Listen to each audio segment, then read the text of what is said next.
Hi, this is Scott Garibay, and today I want to talk about Dungeons & Dragons 5th Edition and its place as a game and the larger vision for Dungeons & Dragons 5th Edition and the idea that some people think it's very, very small and they want to keep it small and they laugh at the idea that it's bigger than other people think it is or it's bigger than they think it is, and the idea that there's the idea of a remnant, right? The idea of a small group of people who understand that they can choose the exact importance of a thing they care about, and no one can change their opinion of that. And if they stay true to what they believe, others can join in, and they can even change the minds of others. All right, so basically, I have this concept that I think Dungeons and Dragons is not a game. I think it is the future of how humanity will do knowledge exchange and will actually share narratives and do self-improvement, and that it is, I'm fundamentally convinced Dungeons and Dragons is, we don't know its true name. I just read the true name spell in the Unearthed Arcana, like 1985 Dungeons and Dragons 1E hardback, right? The true name spell is like literally 300 or 400 words long, and it says that if you know the true name of a thing, you can transport it, you can alter it, you can fundamentally control it, right? And that until you know the true name, it limits what you can do with the thing, and the thing isn't known, and the thing really can't be, you can't control it and do everything that can be done with it until you know the true name. And that's what I'm saying is I think that Dungeons & Dragons, we don't know the true name of Dungeons & Dragons. We know the common name, right? Which is game, right? Dungeons & Dragons is a game. And I really, it's very frustrating being out, in this, standing in a field saying this when no one else is, right? And I think in the future, people will fully understand what Dungeons & Dragons is and how massively it impacts the world, right? And so I think we're getting there. But I saw something recently that really, really encouraged me, right? So right now there's a lot of people who think it's just laughable to consider Dungeons & Dragons anything more than a game, right? They laugh at the idea, they mock the idea, and I get it because they're frightened, right? I think they're subconsciously, this idea is so large and the ramifications of it are so large. The idea that this thing that was invented in 1974 may be the future of human knowledge exchange, maybe the future of self-improvement, maybe the future of exploring the human psyche, right? It's all about identity. It's all about building locations quickly, and and also shared narratives, right? All these things that, and people are like, well, it's just a game. Like, do you understand how, like, and my take is like, story is so connected to the human spirit and connected to humanity, and what Gary Gygax did transcends the container of games so shockingly clearly, right? And so voluminously, that this is a big concept, and it's one of the reasons why I don't let it go, right? So I was recently massively encouraged because I saw another brilliant person out there who sees this thing, who understands what I'm saying, that something that is not taken seriously by the masses can be taken seriously by someone by choice, and they are not wrong, right? So I'm going to point you to a story that I think you should watch that will perfectly illustrate in a winsome way what I'm saying, right? So let's talk about it. So what is it?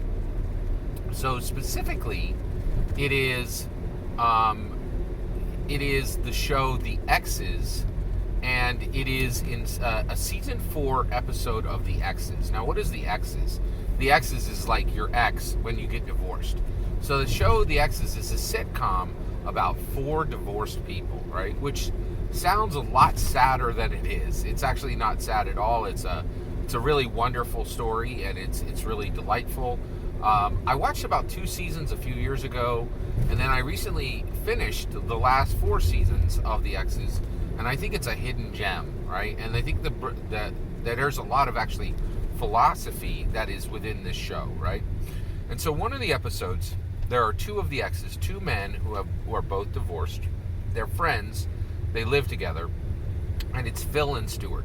And Phil is a very soulful singer, and he has a really, soulful, very innovative voice. And when he sings, he likes to go in his own direction and do whatever he wants, and be very over the top, and a lot of people dig what he puts down, right?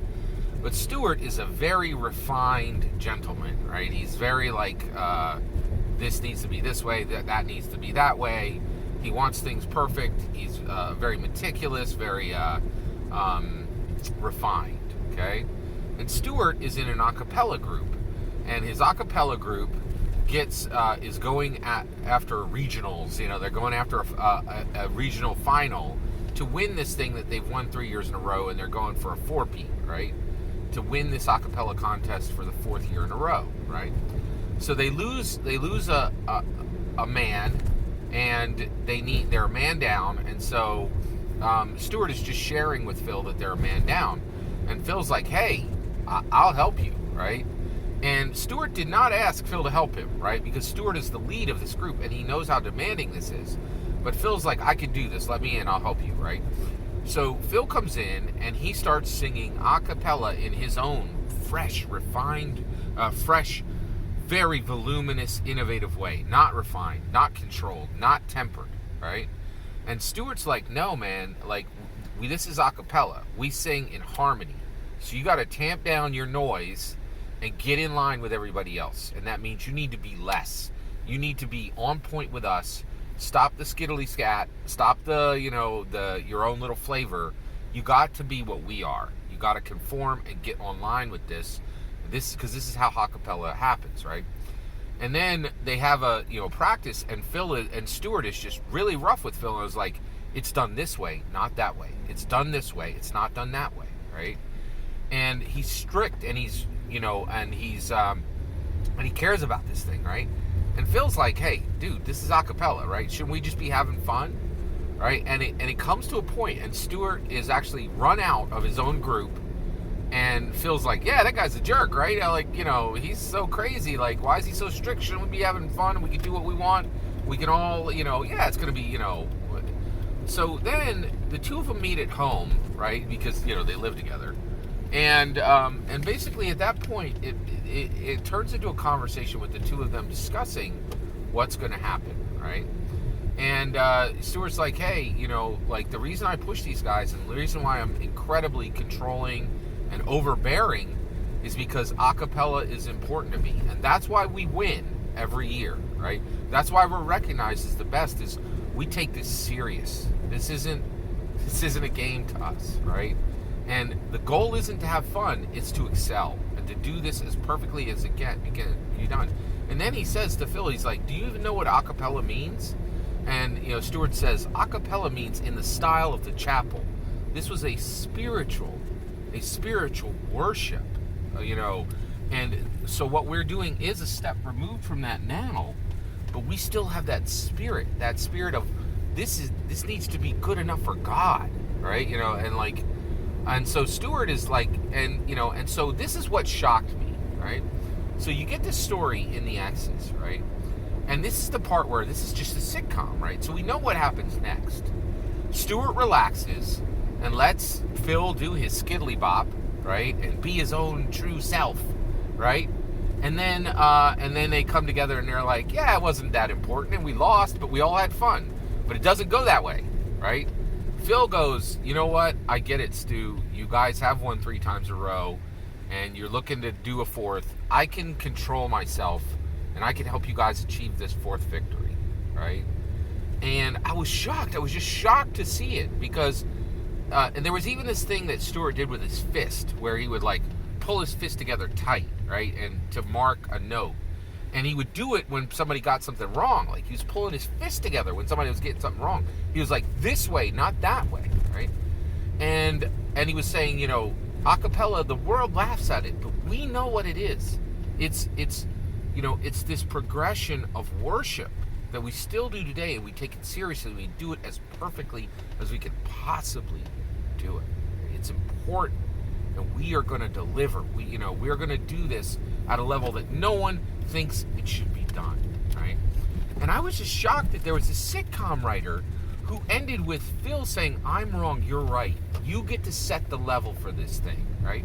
And if you want to take this thing that nobody else takes seriously, you're right and I'm wrong. And I will constrain myself and do it the right way and do it at the best peak performance. And so this one little story in the middle of a sitcom tells me there are people out there who get it. And while the rest of the world can say it's just a game, I know the common name, and the common name is all that it is.